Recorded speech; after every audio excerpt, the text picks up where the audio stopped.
지금 시장에서 장기 투자 관련해서 가장 큰 그런 결정 포인트는 침체냐 아니냐의 문제입니다. 글로벌 경기 확장 사이클이 장기화될 거다. 경기 확장 개월수가 58개월이었다면 현재 최근에 와서는 128개월까지 늘어져 있는 민간 부분이 이런 식으로 마이너스로 들어가 있는 이런 부분들로 보면 지금은 상당히 건전하다는 거죠. 아주 심플하게 말씀드려볼까요? 1순위의 명분이 있어요. 뭐냐면 패권 전쟁 중이에요. 재정 긴축이 갑작스럽게 올 리는 없다라는 상황이고요.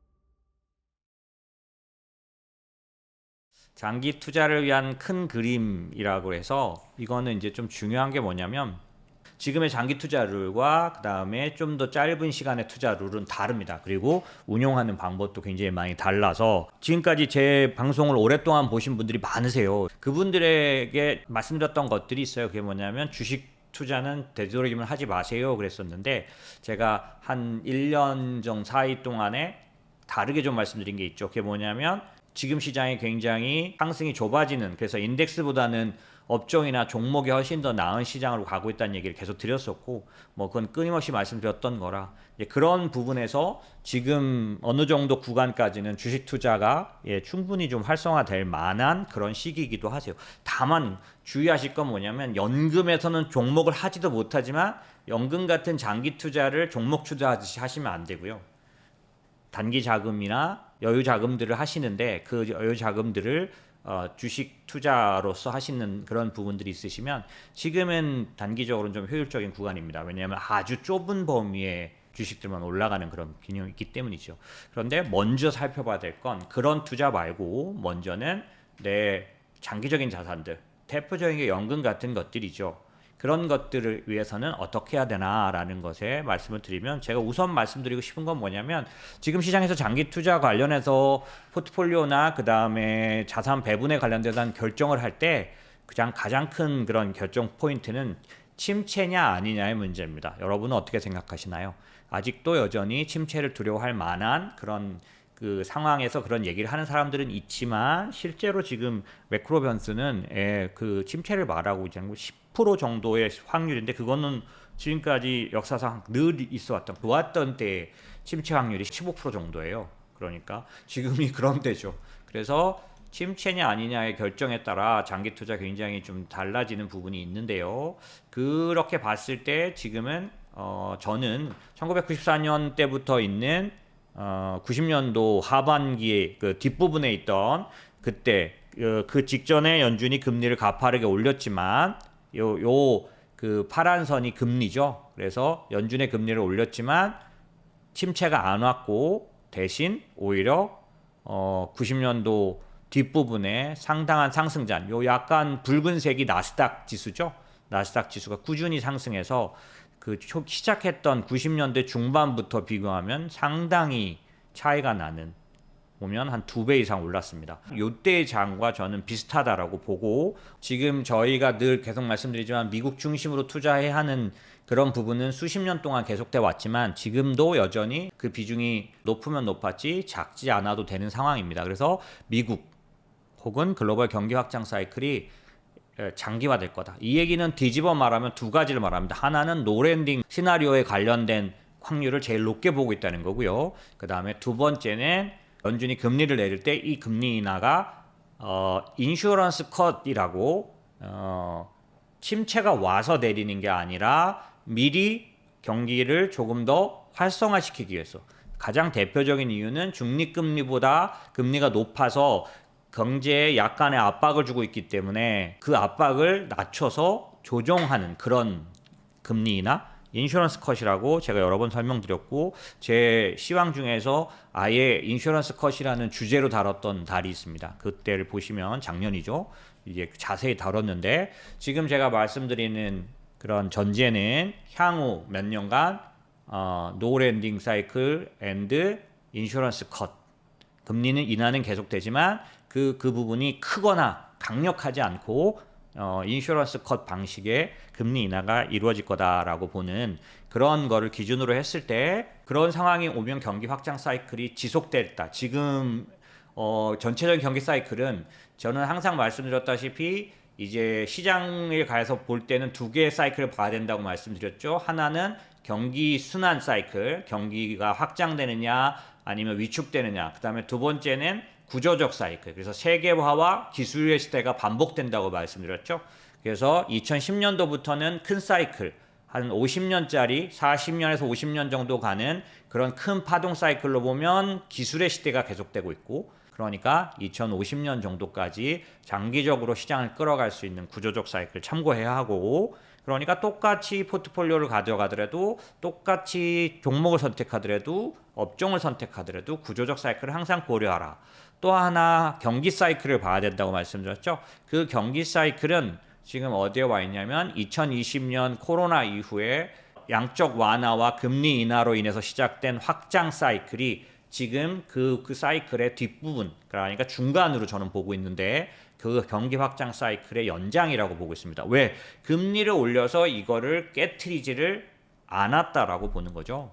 그래서 경기 확장이 연장되느냐 마감하느냐, 23년에 마감할 거라고 많이 예상됐던 이유는 경기가 확장되고 있는 중간 국면에서 금리를 너무나 많이 올려서 역사상 1년 안에 가장 많이 올렸던 그 5% 이상의 금리를 올림으로 해서 경기 확장을 축소, 위축으로 만들 수밖에 없을 거다라고 생각했는데 경기를 침체에 빠뜨리는 부분이 다소 작으면서 오히려 잘 지금 버티고 1분기 기준으로 보면 3% 이상의 경기 성장, GDP 성장률이 나올 수도 있는, 하반기까지 가면서 이 침체를 잘 극복하고 큰 침체가 안 나타나고 적어도 한 1% 정도에 이렇게 한다면 내려갔다가 오게 되면 소프트 랜딩, 그게 아니라 2% 이상을 유지하면서 올해 전체적으로 2% 이상 GDP가 나오게 될 경우 노랜딩, 그렇게 가서 내년도를 넘어가게 된다면 이 경기 확장 사이클은 계속되는 장기화 사이클이다라고 볼 수 있는데,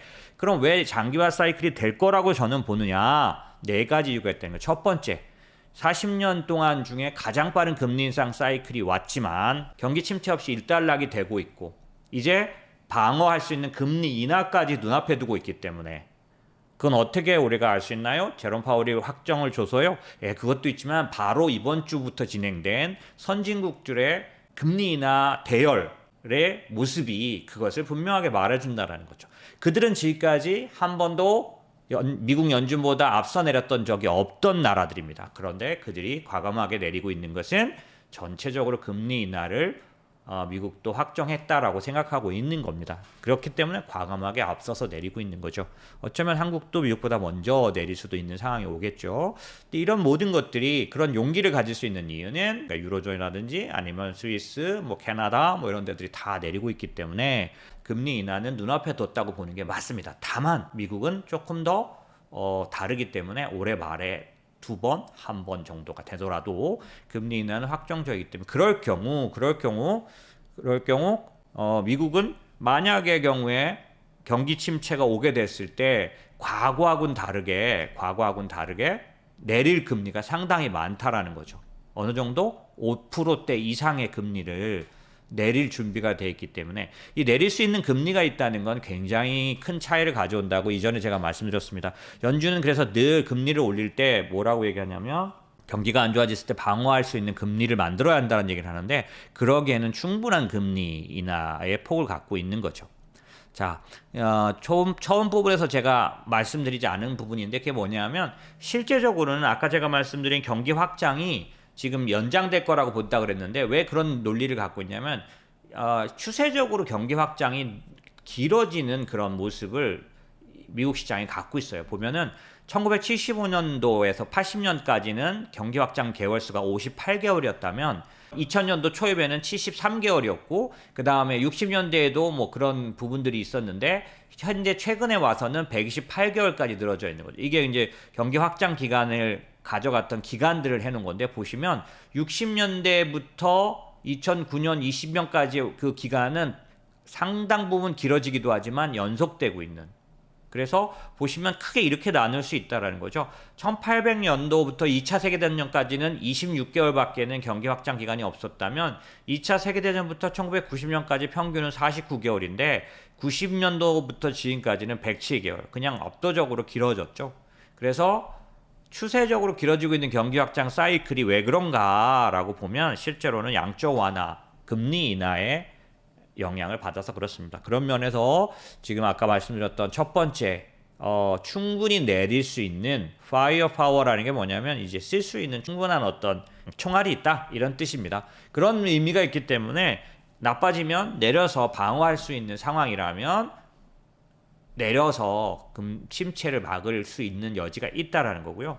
이제 그래서 아까 말씀드렸던 90년대에 있었던 금리 인하 2번 이거를 우리는 침체에 의한 인하가 아닌 10번 중에서 거의 유일한 인슈런스 컷이라고 그랬죠.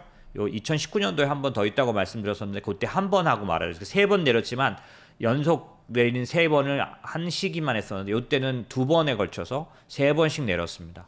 90년대 같은 경우에 이러한 인슈런스 컷이 이번에도 이루어질 거라고 저는 그래서 보고 있다. 두 번째, 지난 70년간 연준이 긴축하거나 금리를 올리는 걸 말하는 거죠. 그 다음에 유가가 폭등하거나 이런 상황이 왔을 때 실제 침체를 가져왔던 요인이 뭐였냐면 민간 부분의 부채 문제였거든요.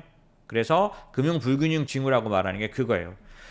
쉽게 말하면 일반 국민들의 부채 상태 혹은 경제적인 상태가 안 좋아져서 침체가 왔었는데 지금은 그런 상황과는 좀 다르다는 거죠. 보시면 민간 부분의 금융 불균형이 어떠냐면 과거 닷컴 버블이나 서프라임 모기지 사태 때하고는 전혀 다르게 아주 건전한 상태라는 거예요. 지금 보시면 정상적인 상태인 게 보이시죠? 이 침체가 오려면 요렇게 민간 부분이 이런 식으로 마이너스로 들어가 있는 이런 부분들로 보면 지금은 상당히 건전하다는 거죠. 이것도 지난번에 한번 말씀드렸던 내용 중에 하나인데 뭐냐면 크레딧 카드의 연체율이 올라가고 있어요. 그러니까 위기적으로 생각할 수 있죠. 이거 이제 돈이 다 떨어져서 침체로 가나 보다라고 생각할 수 있는데요. 지금 요때만 말한 거고 전 기간에서 보면 이렇게 아직도 어때요? 옛날 높았던 때하고는 비교도 안 되게 낮습니다. 왜 그런가 보면 미국의 중산층은 아직도 상당히 괜찮은 상태라는 거죠. 연체율이 높아지는 쪽은 다 어디예요? 여기 아주 소득이 낮은 층. 이거는 지난번 여러 번의 시황에서 제가 다뤄드렸습니다. 미국의 전체적인 상황으로 보면 과거하고는 다르게 아주 소득이 낮은 층만 연체에 많이 들어가 있고 그래서 연체율이 높아져 있죠. 하지만 전반적인 중산층은 아직 돈이 많다. 보시면 이자 배당금으로 3조 7천억 4년 전에 비해서 7,700억이 증가해. 이게 보시면 지금 높잖아요. 기간으로 보면 최고 높죠 지금.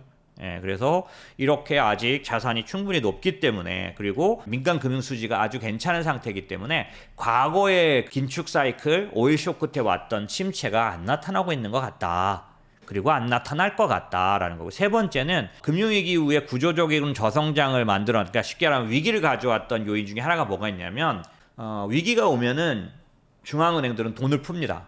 그리고 정부가 돈을 풉니다. 그래서 완화를 합니다. 2007년부터 2009년은 서프라임 모기지 사태가 터졌을 때죠. 이 GFC라는 게 글로벌 파이낸셜 크라이시스라 그래서 글로벌 금융위기, 서프라임 모기지 사태 때에 그걸 살리려고 전 정부가 전부 다 돈을 풀었습니다. 코로나 때하고 똑같죠. 그런데 곧바로 2010년부터 15년까지는 이들이 다 긴축 재정으로 돌아섭니다. 그건 왜 그러냐면 실제로 그 당시에 정치적인 그런 것도 있었지만 명분을 잃어버려서 여론이나 이런 쪽에서 굉장히 큰 압박을 합니다. 특별히 미국이 이때 보시면 신용등급 강등당하거든요.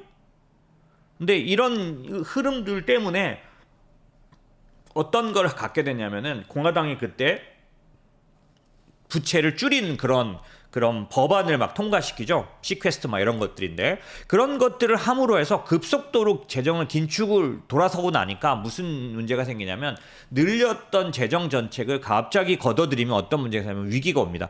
그래서 요때 2011년, 12년, 13년 제가 기억하는 유럽 위기입니다. 소버린 리스크라 그래서 서프라임 모기지는 개인 위기였는데 이 유럽 위기는 전부 정부 위기예요. 그리스가 몰락하고 이탈리아 이런 데들이 막 같이 흔들리면서 스페인 막 이런 데들이 남유럽의 문제가 북유럽을 덮쳤던 유럽 위기가 오는데 이 위기가 왜 왔냐? 정부들이 전부 다 갑자기 재정을 긴축으로 돌아서는 쉽게 말하면 풀었던 재정 정책을 확 끌어당기면서 금리 정책만 여전히 쓰는, 이때는 어땠냐면 QE는 계속하던 상황인데, 그렇게 하지만 재정 정책을 확 바꿔버리면 위기가 옵니다. 여기도 보시면 미국도 신용도구 강등당하죠. 그 다음에 스페인, 일본, 그 다음에 그리스, 다 유럽 위기입니다. 이런 재정 긴축으로 돌아서는 것이 뭘 갖고 오냐? 세큘러 스태그네이션이라고 해서 구조적 침체를 갖고 왔습니다. 유럽 위기가. 그런데 지금은 어떠냐라고 하면, 지금 코로나 때문에 재정 엄청나게 풀었는데 또다시 감소를 가져와 버리면 이런 같은 사태가 일어날 거라는 거죠. 그죠? 그런데 지금은 어떤 상태입니까? 지금은 아주 심플하게 말씀드려 볼까요? 트럼프가 되면은 부채 줄이고 재정을 긴축으로 가져갈까요? 어린 바 한 푼어치도 없는 소리죠. 늘리면 늘렸지 절대로 줄이지 않습니다. 그죠? 그래서 지금 사실은 미국은 이제 그 선거를 대비해야 되잖아요. 트럼프가 되면 어떻게 되느냐? 정부 부채 더 많아질 거라서 국채 금리가 더 올라갈 걸로 보는 그런 예측들이 아주 뚜렷하게 나타나고 있는 거죠. 된다면이란 얘기예요. 트럼프가 된다면. 그 얘기는 뭐예요? 재정을 긴축하는 게 아니라 트럼프도 어때요? 아주 방만한 재정입니다. 다만 그 바이든과는 다른 방식으로 쓸 뿐이죠. 왜? 공화당 방식이라고 하는 부분도 있고 그다음에 트럼프 방식이라는 것도 있는데, 어쨌든 트럼프는 재정을 긴축으로 가져가는 쪽이 전혀 아닙니다. 누가 되든 미국은 재정 긴축으로 돌아설 상황은 아닌데, 다른 나라는 어떠냐는 거죠. 유럽이랑 이런 나라 같은 상황입니다. 왜냐하면 트럼프는 없지만 명분이 아직 충분히 살아있어요. 어떤 명분일까요? 글로벌 금융위기가 왔을 때하고는 완전 다르게 지금은 아주 1순위의 명분이 있어요. 뭐냐면 탈세계화 국면이죠. 뭐예요? 패권 전쟁 중이에요.